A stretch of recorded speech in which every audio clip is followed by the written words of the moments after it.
നമസ്കാരം. ജ്യോതിഷത്തിൻ്റെ പുതിയ അധ്യായത്തിലേക്ക് എല്ലാവർക്കും സ്വാഗതം. ഇന്ന് നമ്മൾ നോക്കുന്നത് തിരുവാതിര നക്ഷത്രത്തിൻ്റെ മാസഫലമാണ്. 2025 ജൂൺ മാസത്തിലെ തിരുവാതിര നക്ഷത്രക്കാരുടെ ഫലങ്ങളാണ്. 2025 ജൂൺ മാസം മുതൽ പൊതുവെ ശ്രദ്ധയും ക്ഷമയും ആവശ്യമുള്ളൊരു കാലഘട്ടമാണ്. ജന്മരാശിയിൽ വ്യാഴം, 10ാം ഭാവത്തിൽ ശനി തുടങ്ങിയ പ്രധാന ഗ്രഹങ്ങളുടെ പ്രതികൂലമായ സ്ഥാനം ജീവിതത്തിൽ പല മേഖലകളിലും വെല്ലുവിളികളും തടസ്സങ്ങളും ഒക്കെ സൃഷ്ടിക്കുന്നുണ്ട്.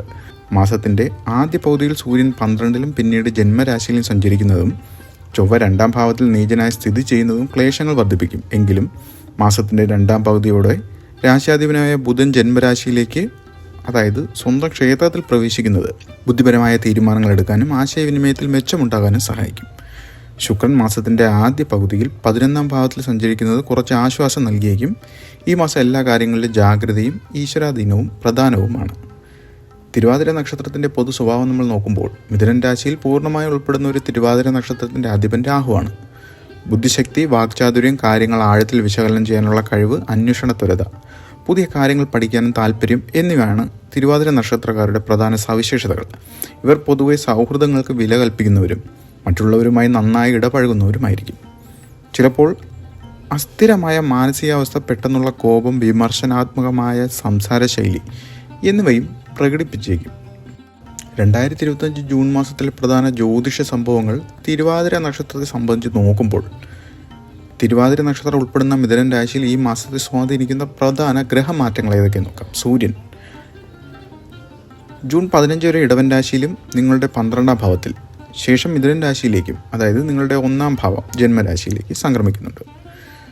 ചൊവ്വ മാസത്തിൻ്റെ ഭൂരിഭാഗവും കർക്കിടകൻ രാശിയിൽ, അതായത് 2ാം ഭാവം നീചനസ്ഥിതി, മാസാവസാനത്തോടെ ചിങ്ങത്തിലേക്ക്, അതായത് 3ാം ഭാവത്തിലേക്ക് മാറാനും സാധ്യതയുണ്ട്.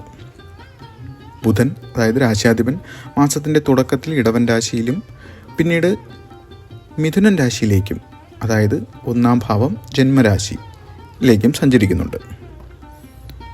വ്യാഴം മിഥുനൻ രാശിയിൽ ഈ മാസം മുഴുവൻ സഞ്ചരിക്കുന്നു, അതായത് നിങ്ങളുടെ 1ാം ഭാവം ജന്മരാശി ആയ വ്യാഴം. ശുക്രൻ മാസത്തിൻ്റെ തുടക്കത്തിൽ മേടൻ രാശിയിലും പിന്നീട് ഇടവൻ രാശിയിലേക്കും മാറുന്നുണ്ട്. ശനി മീനൻ രാശിയിൽ, അതായത് നിങ്ങളുടെ 10ാം ഭാവം കണ്ടകശനി, കർമ്മശനി ഈ മാസം മുഴുവൻ സഞ്ചരിക്കുന്നുണ്ട്. രാഹു നക്ഷത്രാധിപനാണ്, കുംഭൻ രാശിയിൽ നിങ്ങളുടെ 9ാം ഭാവം ഈ മാസം മുഴുവൻ സഞ്ചരിക്കുന്നുണ്ട്. കേതു ചിങ്ങൻ രാശിയിൽ, അതായത് നിങ്ങളുടെ 3ാം ഭാവം ഈ മാസം മുഴുവൻ സഞ്ചരിക്കുന്നു. 2025 ജൂൺ മാസത്തിലെ തിരുവാതിര നക്ഷത്രഫലം തൊഴിൽപരമായി നോക്കുമ്പോൾ 10ാം ഭാവത്തിലെ ശനി, കണ്ടകശനി, തൊഴിൽ രംഗത്ത് കഠിനാധ്വാനവും സ്വാധീനവും വർദ്ധിപ്പിക്കും. ജോലിയിൽ തടസ്സങ്ങൾ, മേലുദ്യോഗസ്ഥരുമായ അഭിപ്രായ വ്യത്യാസങ്ങൾ, ജോലിഭാരം എന്നിവയ്ക്കുള്ള സാധ്യതയാണ് ഉള്ളത്. സ്ഥാനമാറ്റത്തിനോ ജോലി നഷ്ടപ്പെടാനുള്ള സാഹചര്യങ്ങളും ഉണ്ടാകാം, അതിനാൽ വളരെ ശ്രദ്ധിക്കേണ്ടതുമാണ്. ജന്മവ്യാഴം തൊഴിൽപരമായ തീരുമാനങ്ങളിൽ ആശയക്കുഴപ്പങ്ങൾ ഉണ്ടാക്കിയേക്കും. പുതിയ സംരംഭങ്ങൾ തുടങ്ങുന്നതിനോ വലിയ മാറ്റങ്ങൾ വരുത്തുന്നതിനോ ഈ മാസം അനുകൂലമല്ല. മാസത്തിൻ്റെ ആദ്യ പകുതിയിൽ 12ലെ സൂര്യൻ കാരണം തൊഴിൽ സംബന്ധമായ യാത്രകളിൽ ക്ലേശങ്ങളോ രഹസ്യ ശത്രുക്കളുടെ ഉപദ്രവമൊക്കെ ഉണ്ടാകാം. 2ാം പകുതിയിൽ സൂര്യൻ ജന്മരാശിയിലേക്ക് വരുന്നത് ജോലിയിൽ കൂടുതൽ ഉത്തരവാദിത്തങ്ങൾ നൽകുമെങ്കിലും അഹംഭാവം ഒഴിവാക്കേണ്ടതുമാണ്. രാശ്യാധിപനായ ബുധൻ മാസത്തിൻ്റെ 2ാം പകുതിയോടെ ജന്മരാശിയിലേക്ക് ആശയവിനിമയ ശേഷി വർദ്ധിപ്പിക്കുകയും ബുദ്ധിപരമായ നീക്കങ്ങളിലൂടെ ചില തൊഴിൽ പ്രശ്ന പരിഹാരങ്ങൾക്ക് അതിജീവിക്കുകയും ചെയ്യിക്കാൻ സഹായിക്കുന്നുണ്ട്. 9ാം ഭാവത്തിലെ നക്ഷത്രാധിപനായ രാഹു ദൂരയാത്രകൾക്കോ വിദേശ ജോലിക്കോ ഉള്ള സാധ്യതകൾ നൽകുമെങ്കിലും തടസ്സങ്ങളും ഉണ്ടാക്കിയേക്കും.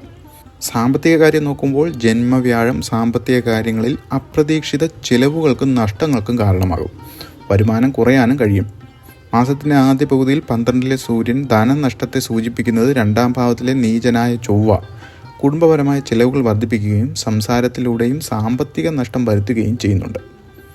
മാസത്തിൻ്റെ ആദ്യ പകുതിയിൽ 11ലെ ശുക്രൻ അപ്രതീക്ഷിതമായുള്ള ചിലവുകൾ കുറച്ച് ധനലാഭം നൽകിയേക്കും. എന്നാൽ 2ാം പകുതിയിലെ ശുക്രൻ 12ലേക്ക് മാറുന്നത് ആഡംബരങ്ങൾക്ക് വേണ്ടിയുള്ള ചിലവുകൾ വർദ്ധിപ്പിക്കാനും ഇടയുണ്ട്. അത് നിങ്ങളും ശ്രദ്ധിക്കേണ്ടതാണ്. 10ാം ഭാവത്തിലെ ശനി തൊഴിൽപരമായ വരുമാനത്തിൽ കുറവോ തടസ്സങ്ങളോ ഒക്കെ ഉണ്ടാക്കാനും ഇടയുണ്ട്. ഈ മാസം സാമ്പത്തിക കാര്യങ്ങളിൽ അതീവ ജാഗ്രതയും കൃത്യമായ ആസൂത്രണം ആവശ്യമാണ്. ഊഹക്കച്ചവടം, വലിയ നിക്ഷേപങ്ങൾ എന്നിവ പൂർണ്ണമായും ഒഴിവാക്കേണ്ടതുമാണ്. കടം വാങ്ങുന്നതും കൊടുക്കുന്നതും ശ്രദ്ധയോടുകൂടിയാണ് ചെയ്യേണ്ടത്. നമുക്ക് ആരോഗ്യപരമായ കാര്യങ്ങൾ ശ്രദ്ധിക്കുമ്പോൾ ജന്മവ്യാഴം ആരോഗ്യത്തെ പ്രതികൂലമായി ബാധിക്കാൻ സാധ്യതയുണ്ട്. കരൾ സംബന്ധമായ രോഗങ്ങൾ, അമിതവണ്ണം, പ്രമേഹം തുടങ്ങിയ ജീവിതശൈലി രോഗങ്ങളുള്ളവർ കൂടുതൽ ശ്രദ്ധിക്കേണ്ടത് അത്യാവശ്യമാണ്. മാസത്തിൻ്റെ ആദ്യ പകുതിയിൽ 12-ലെ സൂര്യനും പിന്നീട് ജന്മരാശിയിലെ സൂര്യനും ആരോഗ്യ പ്രശ്നങ്ങൾക്കും, പ്രത്യേകിച്ച് തലവേദന, പനി, കണ്ണിനസുഖം ഇവയ്ക്കൊക്കെ കാരണമാകാനും ഇടയുണ്ട്. 2-ലെ നീചനായ ചൊവ്വ പല്ല്, തൊണ്ട, നേത്രരോഗങ്ങൾ എന്നിവയ്ക്ക് സാധ്യത കാണിക്കുന്നുണ്ട്.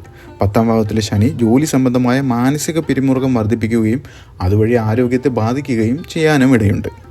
ഈ മാസം ആരോഗ്യ കാര്യങ്ങളിൽ വിട്ടുവീഴ്ച പാടില്ലാത്തതാണ്. ചിട്ടയായ ഭക്ഷണക്രമം, വ്യായാമം, ആവശ്യത്തിന് വിശ്രമം എന്നിവയും ചെറിയ അസുഖങ്ങൾ പോലും അവഗണിക്കുകയും ചെയ്യരുത് കേട്ടോ. കുടുംബപരമായുള്ള കാര്യങ്ങൾ നോക്കുമ്പോൾ ജന്മവ്യാഴവും 2-ലെ നീചനായ ചൊവ്വയും കുടുംബാംഗങ്ങളുമായ അഭിപ്രായ വ്യത്യാസങ്ങളും കലഹങ്ങൾക്കും കാരണമാക്കും.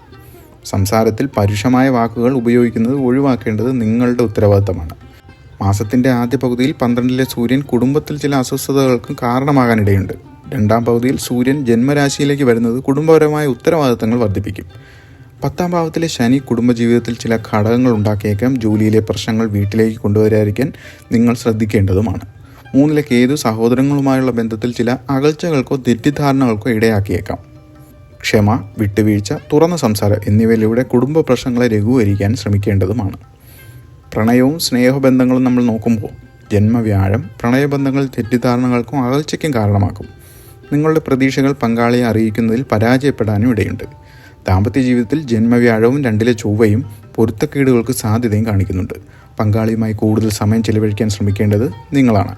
മാസത്തിൻ്റെ ആദ്യ പകുതിയിൽ 11-ലെ ശുക്രൻ പ്രണയകാര്യങ്ങൾക്ക് അല്പം അനുകൂലമായി പ്രവർത്തിക്കും. എന്നാൽ 2-ാം പകുതിയിൽ ശുക്രൻ 12-ലേക്ക് മാറുന്നത് ബന്ധങ്ങളിൽ വിരസതയോ അകൽച്ചയോ ഒക്കെ ഉണ്ടാക്കിയേക്കാം. പരസ്പര വിശ്വാസവും ബഹുമാനവും നിലനിർത്താൻ പ്രത്യേകം ശ്രദ്ധിക്കേണ്ടതാണ്. വിദ്യാഭ്യാസപരമായുള്ള കാര്യങ്ങൾ നോക്കാം. ജന്മവ്യാഴം വിദ്യാർത്ഥികൾക്ക് പഠനത്തിൽ ശ്രദ്ധ കേന്ദ്രീകരിക്കാൻ ബുദ്ധിമുട്ടുണ്ടാക്കാം. അലസത, കാര്യങ്ങൾ നീട്ടിവെക്കുന്ന പ്രവണത എന്നിവ ഉണ്ടാകാനിടയുണ്ട്.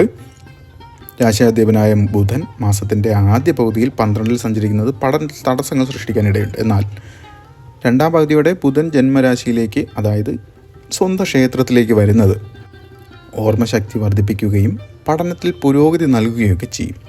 9-ാം ഭാവത്തിലെ നക്ഷത്രാധിപനായ രാഹു ഉന്നത വിദ്യാഭ്യാസത്തിന് ശ്രമിക്കുന്നവർക്ക് ചില അവസരങ്ങളൊക്കെ നൽകും. തടസ്സങ്ങളും പ്രതീക്ഷിക്കേണ്ടതാണ്. മത്സര പരീക്ഷകൾക്ക് തയ്യാറെടുക്കുന്നവർക്ക് ഈ മാസം കഠിനാധ്വാനം ചെയ്യേണ്ടത് ആവശ്യവുമാണ്. ഓരോ ആഴ്ചകളിലെയും വിശകലനം നോക്കുമ്പോൾ 1-ാമത്തെ ആഴ്ച ജൂൺ 1 മുതൽ 7 വരെ. ഈ ആഴ്ചയുടെ തുടക്കത്തിൽ സൂര്യൻ 12-ാം ഭാവത്തിൽ, വ്യാഴം ജന്മരാശിയിൽ, ശനി 10-ൽ, ചൊവ്വ 2-ൽ നീചനായി, ശുക്രൻ 11-ൽ. സാമ്പത്തിക കാര്യങ്ങളിൽ വളരെ ശ്രദ്ധിക്കേണ്ടതാണ്. അനാവശ്യമായ ചെലവുകൾ ഒഴിവാക്കുക, ആരോഗ്യകാര്യങ്ങൾ ജാഗ്രത പുലർത്തുക. തൊഴിൽപരമായ ഘടകങ്ങളൊക്കെ ഉണ്ടാകാനിടയുണ്ട്. ശുക്രൻ 11-ൽ നിൽക്കുന്നത് കുറച്ച് ആശ്വാസമൊക്കെ നൽകും. സുഹൃത്തുക്കളിൽ നിന്ന് സഹായവും ലഭിക്കും. 2-ാമത്തെ ആഴ്ച ജൂൺ 8 മുതൽ 14 വരെ. ഈ ആഴ്ചയും ഗൃഹസ്ഥിതിയിൽ വലിയ മാറ്റങ്ങളൊന്നുമില്ല. ജന്മവ്യാഴവും 10-ലെ ശനിയും തുടർന്ന് ക്ലേശങ്ങൾ നൽകും. ആഴ്ചയുടെ അവസാനം സൂര്യൻ്റെയും ബുധൻ്റെയും രാശിമാറ്റം വരുന്നുണ്ട്. ആരോഗ്യത്തിലും സാമ്പത്തിക കാര്യങ്ങളിൽ ശ്രദ്ധ തുടരേണ്ടതാണ്. ശുക്രൻ 11-ൽ തുടരുന്നത് സാമൂഹ്യ ബന്ധങ്ങൾക്ക് വളരെ നല്ലതുമാണ്. 3-ാമത്തെ ആഴ്ച തുടക്കത്തിൽ ഏകദേശം ആഴ്ചയുടെ 15 വരെ സൂര്യൻ നിങ്ങളുടെ ജന്മരാശിയിലേക്ക് 1-ാം ഭാവത്തിലേക്ക് മാറുന്നു. ഇത് ആരോഗ്യകാര്യങ്ങളിൽ കൂടുതൽ ശ്രദ്ധ ചെലുത്തേണ്ടതിൻ്റെ സൂചന നൽകുന്നുണ്ട്.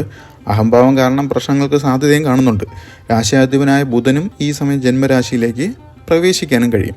ഇത് നിങ്ങളുടെ ബുദ്ധിശക്തിയും ആശയവിനിമയ പാഠവും വർദ്ധിപ്പിക്കും. ഇത് പ്രതിസന്ധികളെ നേരിടാൻ സഹായിക്കും. ജന്മവ്യാഴത്തിൻ്റെ ദോഷഫലങ്ങൾ ഒരു പരിധിവരെ കുറയ്ക്കാൻ സഹായിക്കും. ശുക്രൻ 12-ലേക്ക് മാറാൻ തുടങ്ങുന്നത് ചെലവുകൾ വർദ്ധിപ്പിക്കുകയും ചെയ്യും. 4-ാമത്തെ ആഴ്ച ജൂൺ 22 മുതൽ 28 വരെ. ജന്മരാശിയിലെ സൂര്യനും ബുധനും വ്യാഴവും ഈ ആഴ്ച നിങ്ങൾക്ക് തീരുമാനങ്ങൾ എടുക്കുന്നതിൽ കൂടുതൽ വ്യക്തത നൽകും. എങ്കിലും വ്യാഴത്തിൻ്റെ 10-ലെയും ശനിയുടെയും പൊതുവായ ദോഷഫലങ്ങൾ തുടരും. തൊഴിൽപരമായ കാര്യങ്ങളിൽ ബുദ്ധിപരമായ നീക്കങ്ങൾ ആവശ്യമായി വരും. സാമ്പത്തികമായി ശ്രദ്ധിക്കുക. ആരോഗ്യകാര്യങ്ങളിലും ജാഗ്രത വേണം. അവശേഷിക്കുന്ന ദിവസങ്ങൾ നമ്മൾ നോക്കുമ്പോൾ ജൂൺ 29, 30. മാസാവസാനത്തിലും ഗ്രഹസ്ഥിതികൾ സമാനമായി തുടരും. വ്യക്തിപരമായ കാര്യങ്ങളിൽ കൂടുതൽ ശ്രദ്ധ കേന്ദ്രീകരിക്കേണ്ടി വരും. സാമ്പത്തികമായ അച്ചടക്കം നിങ്ങൾ പാലിക്കുകയും വേണം. ദോഷപരിഹാരങ്ങൾ നോക്കുമ്പോൾ വ്യാഴപ്രീതിക്കായി മഹാവിഷ്ണുവിനെ ഭജിക്കുക.